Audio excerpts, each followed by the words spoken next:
Some people move through relationships like visitors in their own lives, present, attentive, even kind, yet always standing one step back. They listen deeply, care quietly, and disappear emotionally just before closeness takes root. Attachment, for them, feels less like safety and more like risk, not because they lack feeling but because feeling once came with cost. Where others lean in, they learn to lean away. Where others soften, they tighten control. This avoidance is rarely loud. It hides behind independence, logic, self-sufficiency. It wears the mask of strength while quietly protecting a tender inner world. This story is not about coldness, it is about protection, about how the human mind learns to survive love by keeping distance, and how avoidance becomes a language learned long before it was chosen. There is a certain kind of distance that cannot be measured in meters or silence. It exists even when two people sit close, even when conversations flow, even when laughter sounds real. That this distance lives beneath behavior, beneath words. It is felt in pauses that linger too long, in emotions that are edited before they are spoken, in the subtle way someone pulls back. Just as closeness begins to feel real, people who avoid attachment rarely appear detached at first. They are often attentive, thoughtful, emotionally intelligent. They ask questions, they listen. They show up, but only up to a certain invisible line. That line is not drawn consciously. It reveals itself when vulnerability deepens, when dependence is implied, when another person begins to need them in ways that feel irreversible. At that moment, something shifts internally. The chest tightens, thoughts become clearer but colder, emotions are quietly folded away. What looks like independence from the outside often feels like containment on the inside, an effort to stay regulated, an effort to stay safe. Avoidant attachment is not the absence of feeling, it is the management of feeling, a constant, often exhausting act of control. These individuals may value autonomy deeply, they may speak about freedom, space, but beneath these values is often a deeper belief that closeness comes with loss of control, loss of identity, loss of emotional stability. So connection is approached carefully, measured, fragmented. They may share ideas easily, but not needs, stories, but not uncertainty, presence, but not surrender. There is often a sense of being emotionally on duty, monitoring reactions, managing expectations, ensuring nothing becomes too heavy, too intimate, too binding. And when relationships begin to ask for more consistency, more emotional availability, more mutual reliance, the nervous system interprets it not as deepening love, but as pressure to perform closeness, pressure to remain emotionally open, pressure that feels unsustainable. Withdrawal does not always look like disappearance. Sometimes it looks like distraction, busyness, a sudden focus on work, goals, personal projects. Sometimes it looks like logic replacing emotion, analyzing instead of feeling, explaining instead of experiencing. Sometimes it looks like kindness without intimacy, care without exposure, support without vulnerability. From the outside, this can feel confusing to others. Affection exists, yet something essential is missing. Connection feels real, yet incomplete. But from the inside, avoidance feels necessary, like breathing through a narrow space, like keeping balance on a thin ledge. There is often a deep sensitivity beneath the restraint, a nervous system finely tuned to emotional shifts, an awareness of relational dynamics others might miss. This sensitivity once served a purpose. It learned to detect emotional danger early, to retreat before pain could fully arrive. So the distance is not random, it is protective, a learned strategy, refined over time. Avoidant individuals often do not experience themselves as fearful. They experience themselves as practical, rational, grounded. Fear, when it exists, is abstract. It appears as discomfort rather than panic, as irritation rather than longing, as numbness rather than grief. Yet, underneath the calm surface, there is often an unspoken tension, a sense of being close to something that cannot be allowed to fully happen. Attachment. Avoidance does not mean the absence of desire for connection. It means desire exists alongside restraint, longing tempered by caution, closeness filtered through safety. This is the quiet distance, not rejection, but regulation, not indifference, but self-preservation. And like all protective patterns, it began somewhere long before it ever had a name. Distance does not appear suddenly in adulthood. It is not a decision made after heartbreak or disappointment. It is something the body learns early, long before language, logic, or conscious memory. In early life, Connection teaches the nervous system what to expect from closeness, whether it is safe to rely, whether emotions will be met, dismissed, or misunderstood, whether presence is stable or conditional. For those who later avoid attachment, closeness often arrived inconsistently, sometimes warm, sometimes absent, sometimes overwhelming. Care may have been practical rather than emotional, needs met physically, but not mirrored emotionally, feelings acknowledged only when convenient, comfort offered without a tunement. In such environments, the child learns a quiet lesson: connection exists, but it cannot be depended on. Love may have required adaptation, being mature too early, learning not to ask for too much. Needs that were expressed may have gone unanswered, or answered with discomfort, or subtly punished through withdrawal, irritation, or silence. Over time, the nervous system stops signaling outward. It turns inward instead. Self-soothing becomes the primary strategy. Containment replaces expression. Sometimes the opposite occurs. Closeness may have been intrusive rather than absent, boundaries blurred, emotional needs imposed rather than shared. In these cases, distance becomes the only way to preserve a sense of self. Autonomy becomes safety. Emotional independence becomes survival. The child does not think in terms of attachment styles. They think in sensations: tension in the chest, tightness in the throat, a subtle readiness to pull away. They learn when to go quiet, when to stay busy, when to disappear emotionally without leaving physically. Avoidance is shaped not only by what was missing, but by what was unpredictable. Unpredictability teaches vigilance. It teaches restraint. It teaches the nervous system to stay prepared for disruption. So closeness becomes something to manage, not rest inside. These early adaptations are intelligent. They reduce disappointment. They reduce overwhelm. They reduce exposure to emotional pain, but they also freeze certain emotional movements in place. The reaching, the leaning, the trusting. As the child grows, these patterns grow too. They become traits admired by the outside world: independence, self-sufficiency, emotional control. Praise reinforces the strategy. You're so mature, you don't need anyone. You're so strong.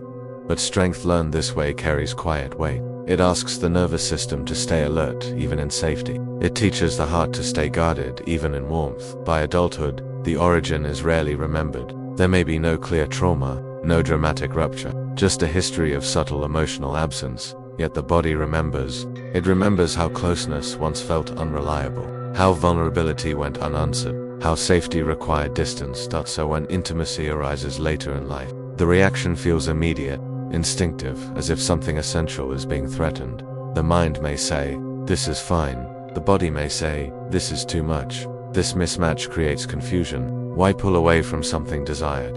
Why feel trapped by something kind? The answer lives in early learning. In a time when attachment was navigated without choice, when safety depended on adaptation rather than expression, avoidance is not about rejecting others. It is about preserving equilibrium. That is about a nervous system that learned it is safer to need less. It is safer to rely on the self. It is safer to stay slightly apart. This learning was once protective. It allowed the child to remain functional, to remain composed, to remain emotionally intact. But what protects early can limit later, and the distance that once ensured survival becomes the same distance that quietly shapes adult connection, not as a flaw, but as a memory carried forward. Avoidant attachment is often misunderstood as a personality choice, a preference, a way of being. But beneath behavior lies biology. Beneath emotional distance lies a nervous system, responding exactly as it was trained to respond. The brain does not seek happiness first. It seeks safety. When early closeness was inconsistent, overwhelming, or emotionally unreliable, the brain learned to associate intimacy with uncertainty. Uncertainty registers as threat, not dramatic danger, but subtle destabilization. So when connection deepens, the nervous system activates quietly. Heart rate shifts, muscles tighten, attention turns inward.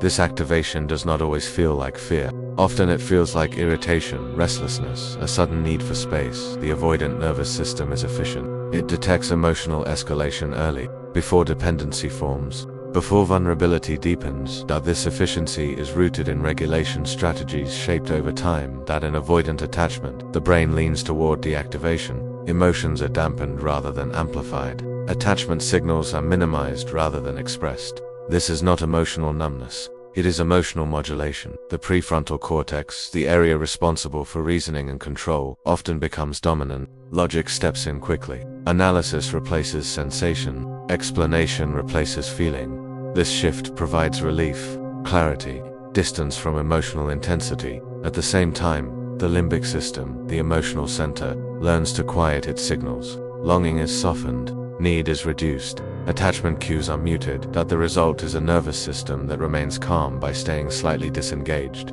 Closeness, in this system, is not dangerous because of rejection. It is dangerous because of dysregulation. Intimacy threatens to overwhelm the carefully balanced internal state, to introduce emotional unpredictability, to awaken needs that feel difficult to manage. So the brain intervenes. It reframes connection as optional. It elevates autonomy. It reinforces self-reliance. This logic feels convincing, even virtuous. I don't need much. I function better alone. I value independence. These thoughts are not lies. They are adaptations.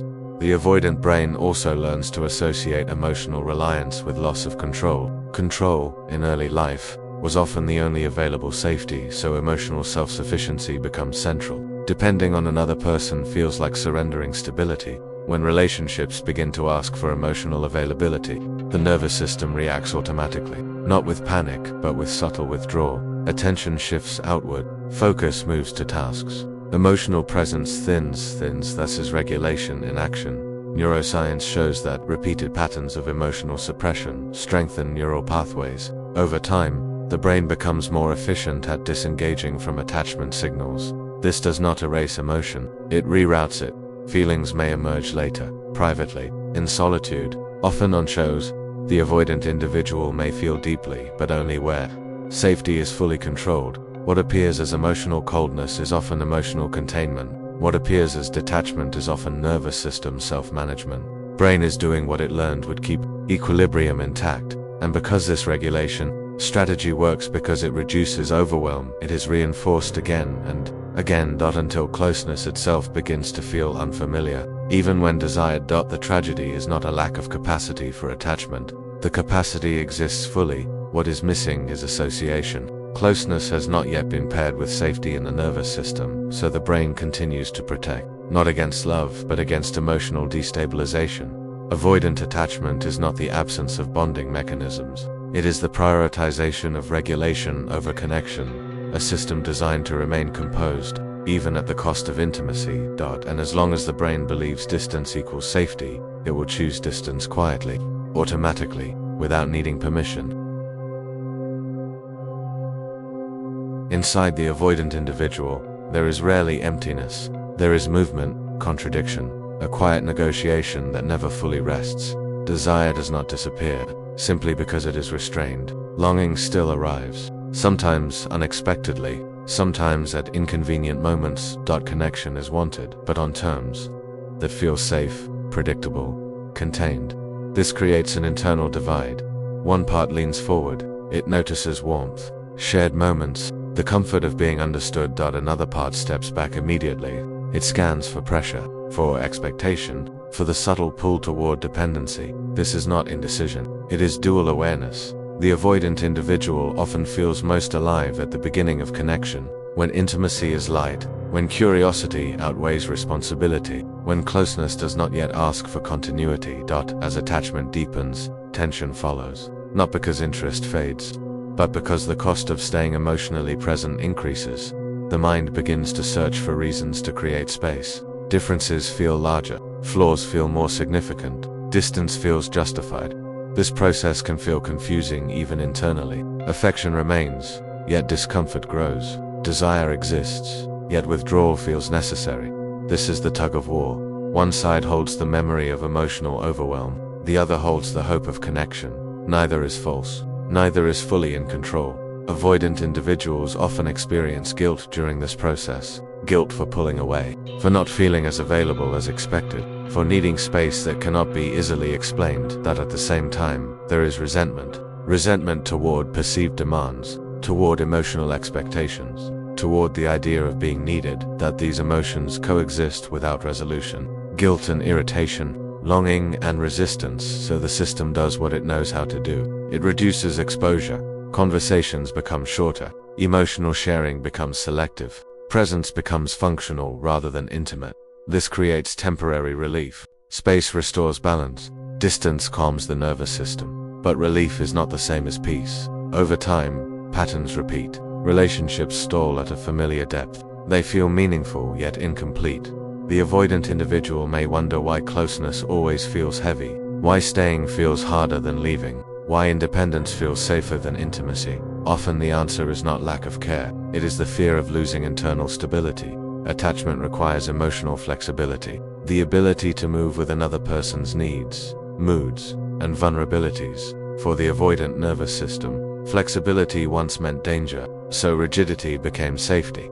This rigidity is subtle. It appears as boundaries, as self-focus, as emotional self-containment. But inside, the tug continues. There is often grief beneath the restraint, grief for connections that never fully unfold, for intimacy that remains just out of reach. This grief is rarely acknowledged. To acknowledge it would require staying with vulnerability, and vulnerability still feels risky. So longing is intellectualized, romanticized from a distance, felt in moments of solitude rather than shared presence. Avoidant individuals may connect deeply through art, ideas, or imagination, places where closeness does not demand reciprocity, where emotion can exist without obligation.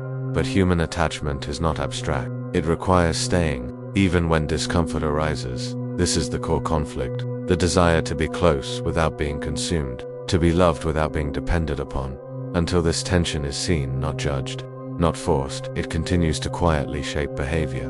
The tug-of-war is not a flaw. It is a system trying to honor two truths at once, the need for connection and the need for safety. Both are real, both are powerful, and neither can simply be turned off. There is often a moment when distance becomes visible, not to others but to the self. That does not arrive dramatically. It emerges slowly, through repetition. Relationships follow a familiar arc. Beginnings feel light, connection feels natural. Then something shifts. Closeness starts to ask questions, to require consistency, to invite emotional presence that cannot be scheduled or controlled. And the same response appears: withdrawal, discomfort, a quiet urge to reclaim space at first. This feels circumstantial, bad timing, incompatibility, a need for independence. But patterns have a way of revealing themselves. Different faces, different stories, the same internal reaction. This is often the point of recognition. Not self-blame, not diagnosis, just noticing.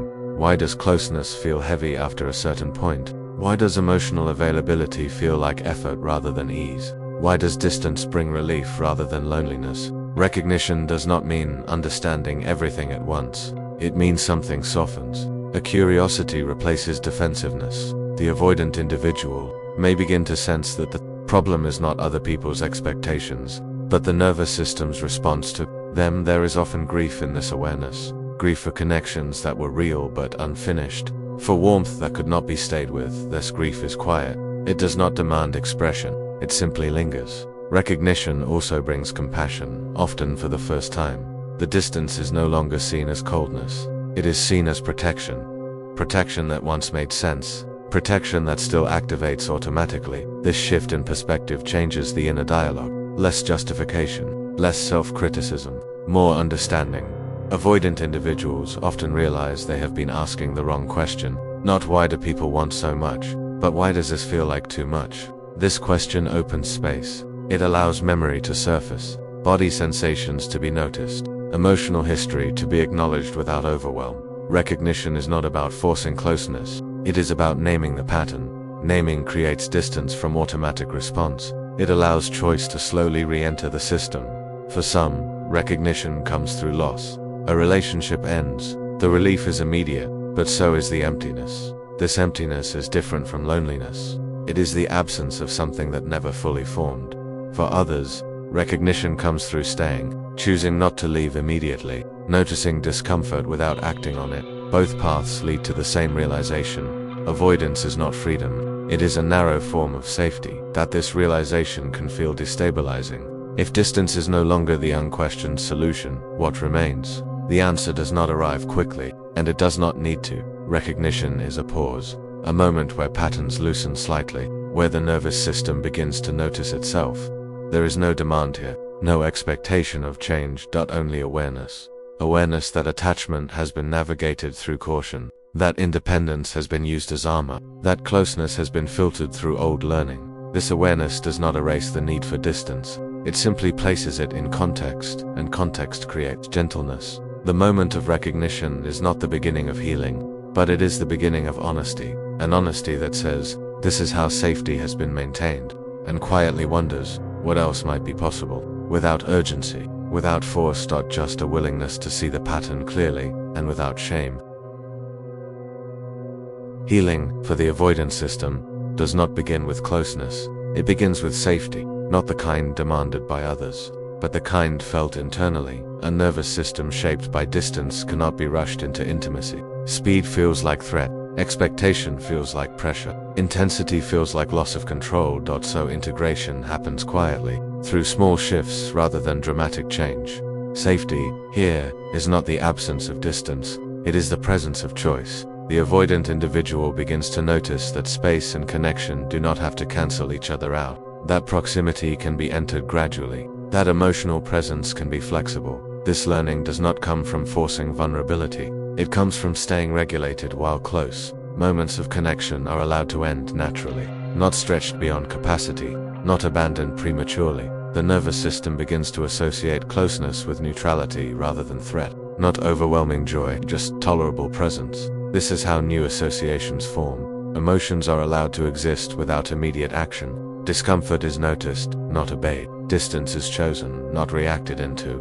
Over time, the internal dialogue softens, less urgency to escape, less need to rationalize withdrawal. The avoidant individual learns that boundaries can coexist with intimacy, that saying no does not require disappearing, that emotional presence does not require constant availability. Trust, here, is not blind. It is experiential. It grows through consistency, through interactions that end without rupture, through closeness that does not demand collapse of self. This process often includes grief. Grief for earlier versions of self that learned safety through isolation, grief for connections that were never fully lived. This grief is not destabilizing. It is integrating. It allows the nervous system to update, to recognize that what once protected may no longer be necessary in the same way. Importantly, healing does not mean becoming emotionally expressive or dependent. It means expanding tolerance. Tolerance for need, tolerance for closeness, tolerance for emotional reciprocity.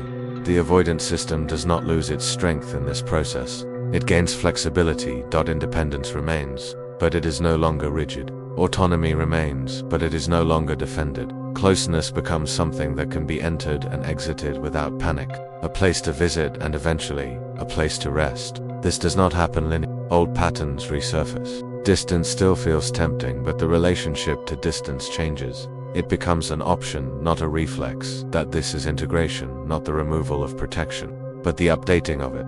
The nervous system learns a new truth, that closeness does not always cost stability, that presence does not always lead to overwhelm, that this learning is quiet, often invisible to others, but internally, it shifts everything. Safety becomes less about control and more about connection that can be paced, respected, and survived. And in that safety, something unexpected happens. Closeness begins to feel less like a threat and more like a possibility. There is a different kind of closeness that emerges when distance is no longer the only refuge. It is quieter, less urgent, less performative. It does not ask the self to vanish in order to stay. For those who avoid attachment, this kind of presence feels unfamiliar at first. There is no dramatic merging, no loss of edges, no demand to become more than what is comfortable. It is simply staying without tightening, without retreating, without needing to disappear internally. Staying does not mean permanence. It means continuity, a willingness to remain emotionally present even when discomfort arises, even when the urge to withdraw whispers softly, even when independence calls. This presence is not constant intensity. It is rhythm. Connection expands and contracts. Closeness breathes. Space is allowed to exist without rupture. The avoidant individual begins to learn that leaving is not the only way to feel safe, that regulation can happen inside connection, that boundaries can be held without cutting emotional contact. This changes the meaning of intimacy. Intimacy is no longer a narrowing of self. It becomes an exchange, a meeting where both distance and closeness are respected. In this space, the self remains intact, not armored, not defended, simply present. What once felt like emotional exposure now feels like emotional alignment, not giving everything but offering what is real. The nervous system continues to learn through experience. Moments of closeness end without catastrophe. Needs are expressed without collapse. Distance is taken without abandonment. Each of these moments leaves a trace. A quiet reassurance, a recalibration. There is still caution. There is still preference for space. These do not disappear, but they soften. They no longer dictate every movement. They no longer define the limits of connection. The avoidant individual may notice a subtle shift in longing. Less idealized, less distant, more grounded. Connection is no longer imagined from afar. It is lived in ordinary moments, in shared silence, in emotional presence that does not overwhelm. This is not a transformation into someone else. It is a return to a capacity that was always there, waiting for safety to catch up with desire. Staying without disappearing means allowing oneself to be affected, not consumed, not overtaken, just touched. It means accepting that closeness carries uncertainty, and that uncertainty does not have to be eliminated to be survived. The story of avoidant attachment is often told as distance versus love, but the deeper truth is this. Distance was once the way love was survived, and now, slowly, love learns a new shape, one that allows space, one that honors self, one that does not require vanishing to remain intact. In this shape, attachment is no longer something to escape, but something that can be approached gently, not as a demand, not as a loss, but as a quiet agreement between nervous systems that staying is possible and safety does not have to be found alone.